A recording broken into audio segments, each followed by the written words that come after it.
трябва да ви приготвят вкусни ястия. Как ще напълним чушките? Чистим чушките. Какво друго правим? Какво се слага? Слага се. Така, режем лука на ситно. Слагаме После пепер, чубрица. така, поправки, кой каквото обича. И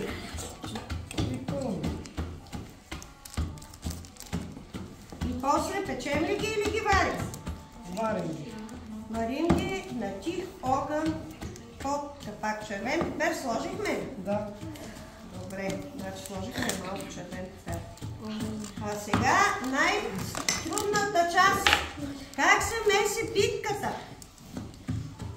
Питката пресяваме си брашното.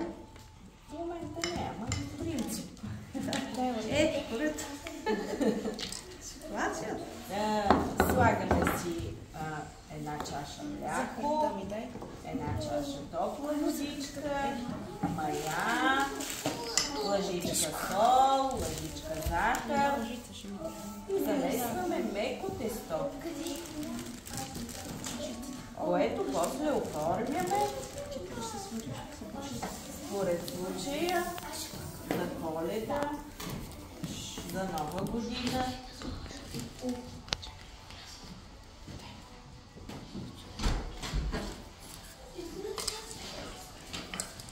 По принцип, коледната питката за бъдни вечер се меси само с сода. Но тъй като ние малко вече сме осъвременили всички традиции, затова в повечето семейства вече я месят, както се я месим и за други по-важни дати. Но истинската питка за бъдни вечер е само с содичка и тя се яде веднага. Нещо, което не трябва да забравяме, че когато седнем на трапезата,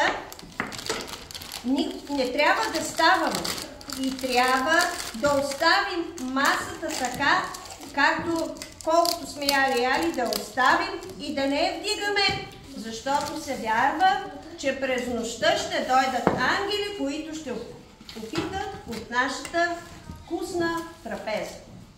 Хайде сега някой от малките да каже, знае ли колко ястия и какви ястия могат да се сложат на бъдни вечер на трапеза?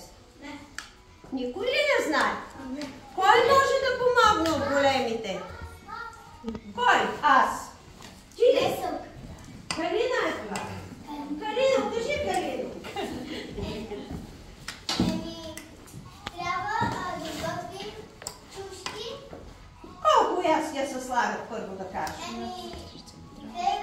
Така. После 12. Или 7. Или 7. Може и 11. Но се казва 7, 9, 11 или 12. Защото ястията трябва да са не 4 брой. И какво можем да сложим? Ние правим някои от нещата. Какво още можем да сложим в трапезата? Така. Пита. Така, содена питка се слага. И поп. Задължително на масата трябва да има какво? Не така. Може да има на масата орехи и по принцип всеки си взима по едно орехче, за да види като го щупи, ако е пълно, какъв ще му е късмета през годината. Ако ореха е пълен, значи цяла година ще му върви на береге, както казват старите хора. Или ще има сполуки във всичко, което пожелая. Слага се в някой край, ще слага жито. Някъде задължително се слагат плодове, задължително се слага мед. Все такива неща, които са произведени от земята и от животните в истинския вид. Не се яде нищо местно. Нищо местно. Така, да видим сега.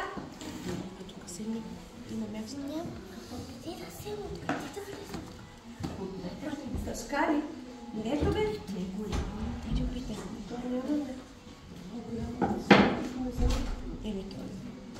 живо още не е. Ти цялата ли ще така цяла ще оставиш? Да. Дай да отидем. Искаш ли? Вземи си. Мисля, бе, тук. Чакай ли го? Медиа на така. Айде, вече сме почти готови с трапезата. Майките се справят качествено. Ще направят вкусни гости. Ти не я правиш Вита. Ти го правиш така на редове. Да. Аз понеже като правя, набивам такова. Друго е като помагате момите. Без да слагаш ръка във вътре. Така. Ох, че меко Христос стана. Изграждам така. Хайде, вземи си.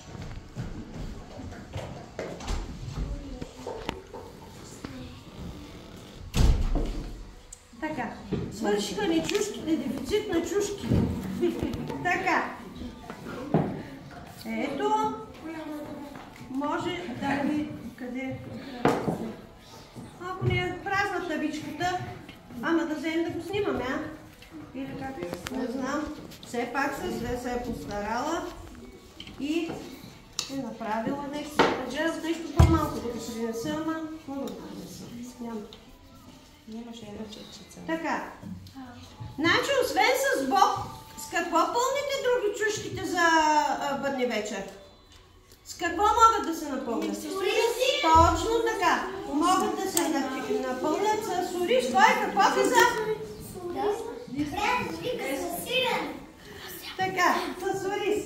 Ако искаш, може да се измиждаш. Ей, там отиди отзади. Майя? Ти застани там. Така.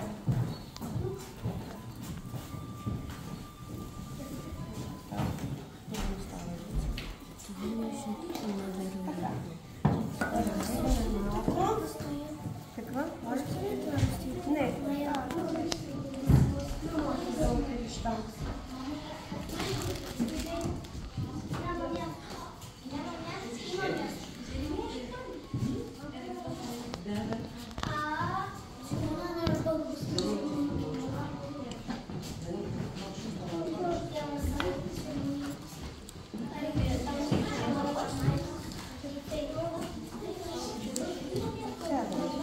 Така.